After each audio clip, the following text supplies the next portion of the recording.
6 months of victory.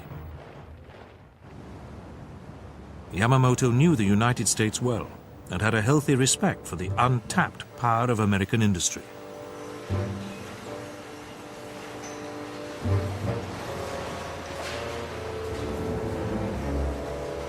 When this was converted to the waging of war, it could become an unstoppable force.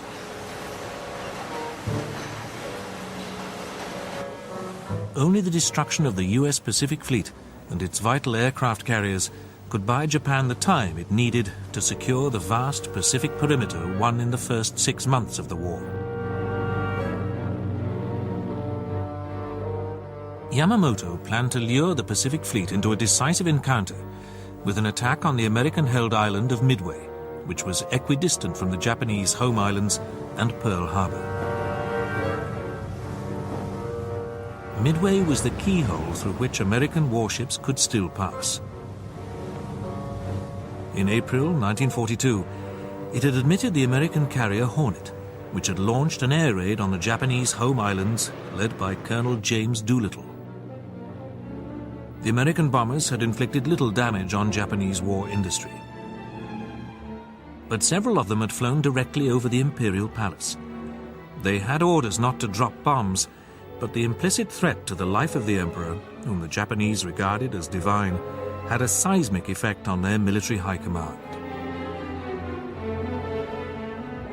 It decided to close the Midway keyhole once and for all. The plans for the capture of Midway, until then the subject of heated debate in the Imperial Navy, were approved and brought forward. Yamamoto was confident of success. Victory at Midway would tighten the Japanese grip on their Pacific empire. At this stage in the war, the Japanese were in the grip of what they would later call victory disease. The colonial powers in the Far East, the Dutch and the British and their American ally, had been humbled.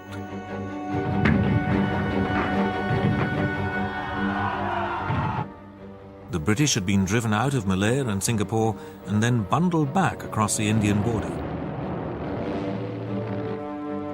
All this had been achieved at remarkably little cost to the Japanese. In the Philippines, the Americans had suffered a humiliating defeat. Fatally underestimated by their European and American enemies, the Japanese imperial forces had proved masters of war on land, sea, and air. They stood at the gates of India, and their bombers had raided the port of Darwin in Australia's Northern Territory.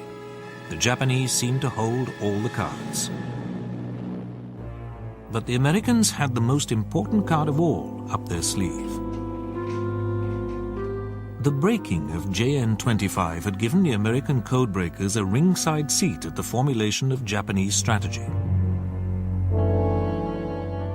The decryption of coded naval signals had revealed Japanese plans to strike at Port Moresby in New Guinea, so as to complete their conquest of the island. The commander of the US Pacific Fleet, Admiral Chester W. Nimitz, dispatched the carriers Lexington and Yorktown to position themselves in the Coral Sea so as to intercept any Japanese forces attacking Port Moresby. The Japanese invasion force from Rabaul was covered by 3 aircraft carriers. On the 8th of May, each side located the other's carrier forces. The Battle of the Coral Sea was the first carrier versus carrier battle in naval history. Lexington was set ablaze by a leak in her aviation fuel lines and had to be abandoned. But the Americans hit back by disabling the Japanese carrier Shokaku. Tactically, the battle was a victory for the Japanese. However, they were forced to abandon their attempt to seize Port Moresby, and the threat to Australia was removed. The battle also convinced the American carrier force that it was the equal of the Japanese.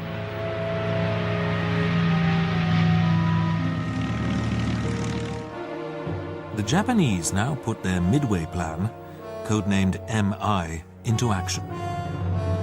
A diversionary attack was to be launched against the Aleutians in the north, while the Japanese First Air Fleet, commanded by Admiral Nagumo, concentrated against Midway.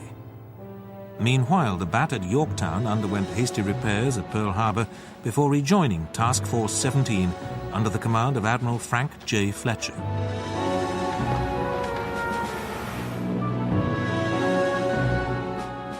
Admiral Fletcher was a cautious commander who was only too aware of the need to safeguard America's small but vital carrier fleet.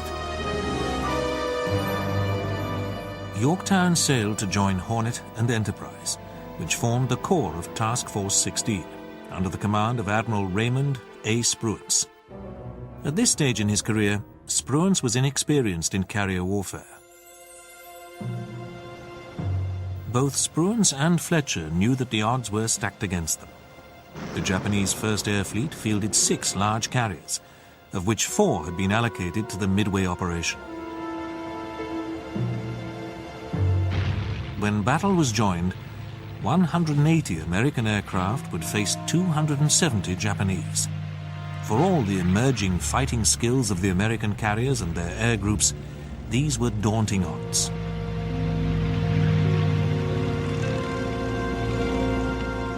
The equalizer in this equation was the American access to the Japanese naval code JN-25. Nevertheless, in the opening moves of the Midway campaign, Japanese radio security gave little away. The operation itself was designated MI, which might have meant anything, in spite of the implied reference to Midway Island. In the Japanese plan, Midway itself, little more than an atoll with a small marine garrison supported by an air component, was designated AF. The man in charge of Station Hypo, the brilliant cryptanalyst Commander Joseph Rochefort, was convinced that Midway was the target. But U.S. Fleet Commander-in-Chief Admiral Ernest J. King believed that the First Air Fleet was about to strike at the west coast of America. So Rochefort decided to set a trap. On a secure telegraphic link, he instructed the American garrison on Midway to radio in clear that it was running out of fresh water. The Japanese swallowed the bait. Shortly after Midway had requested fresh supplies of water, an Australian antenna of Rochefort's network intercepted a Japanese cipher transmission which indicated that AF had reported that it was short of water. Rochefort's ruse had revealed the target. Subsequent intercepts indicated that the operation designated MI would start on the 4th of June. The American carriers were in position to intercept the First Air Fleet when it launched its attack on Midway. The Japanese were to be taken completely by surprise. They thought the enemy carriers were on the other side of the Pacific. The first Japanese strike on the island failed to destroy all its targets. The aircraft returned to their carriers to refuel, rearm, and complete their task.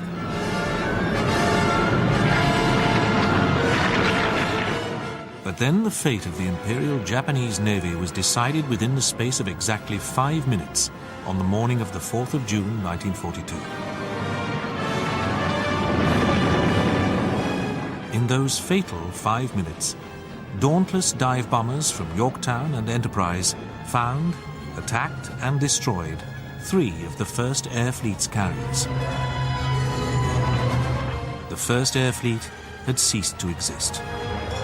With the carriers went the Japanese dream of empire. The Japanese struck back. Aircraft from their surviving carrier, Hiryu, disabled Yorktown. The carrier was abandoned and later sunk by a Japanese submarine. But Hiryu did not survive for long. As dusk approached, she too was found and wrecked by American dive and torpedo bombers. Yamamoto's prophecy of 6 months of victory had been fulfilled almost to the day. But Yamamoto knew that the Japanese losses could never be made good. The initiative now lay with the Americans. Although they had not lost a single foot of territory, the Japanese would now be forced to defend a vast ocean empire which might be attacked at any point by the gathering might of the American war machine.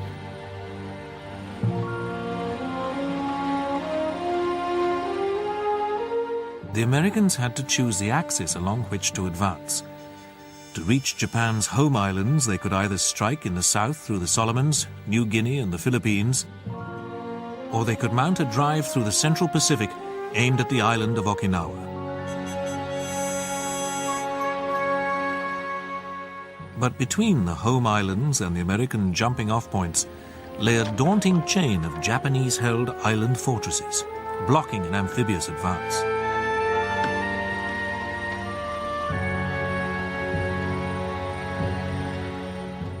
The choice of route depended on agreement between the Navy commander in the Pacific, Admiral Nimitz, and General Douglas MacArthur, commander of the Army forces in the Southwest Pacific with his headquarters in Australia. The choice of a northern route to Japan would increase the importance of the Navy at the expense of MacArthur. But the small Marine Corps was Nimitz's only military arm. Nor had the Navy yet developed the specialist assault craft and fleet trains to send it striding across the Pacific. In contrast, the Army had the men who were arriving in numbers in Australia.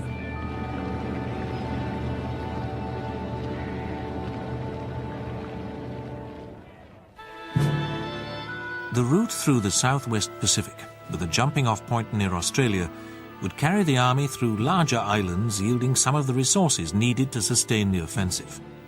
This route would also need less of the presently overstretched shipping services. But the southern route would emphasize the Army's role at the expense of the Navy, and the brilliant but overbearing MacArthur was not popular with the Naval High Command. They feared that in these circumstances he would usurp the overall direction of strategy.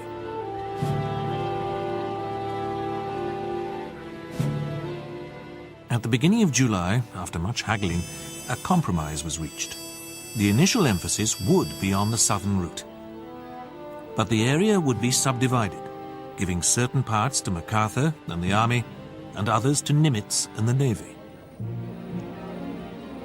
MacArthur would have only a limited call on the Navy's carriers and bombardment fleet. Uncharacteristically, he would have to take a back seat for Task 1, which was the capture of Guadalcanal by the Navy. Guadalcanal could be safely approached from New Zealand, the starting point for the operation, codenamed Watchtower. But it was surrounded on three sides by other islands in the Solomons Group. Together they formed a cramped channel which was to become known to the Americans as the Slot. Once the Marines had been landed on Guadalcanal, the Navy would have to resupply them through the dangerous waters of the Slot. The Slot was to claim many American and Japanese lives.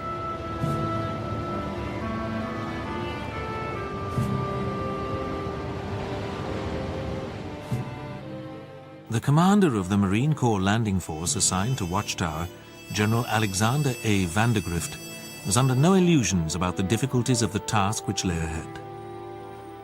His force of 18,000 men consisted largely of raw troops.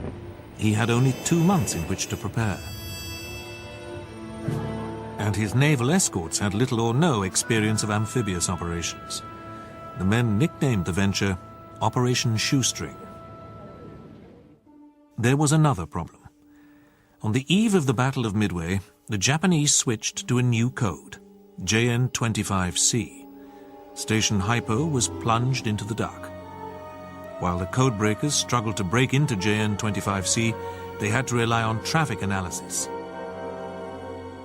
By studying the volume and frequency selection of Japanese radio traffic, the Americans could draw general conclusions about the activity of the enemy's armed forces.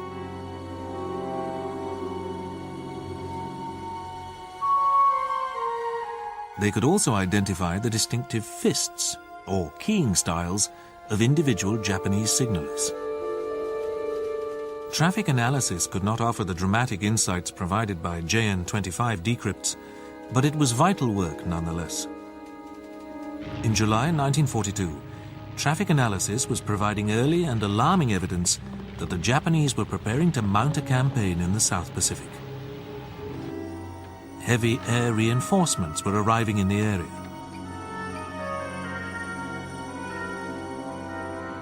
As the Americans prepared, there was a sharp increase in enemy convoy activity, and Japanese radio traffic indicated that a powerful cruiser force was being deployed in the Guadalcanal area. The Americans set out from New Zealand without adequate maps of the landing areas.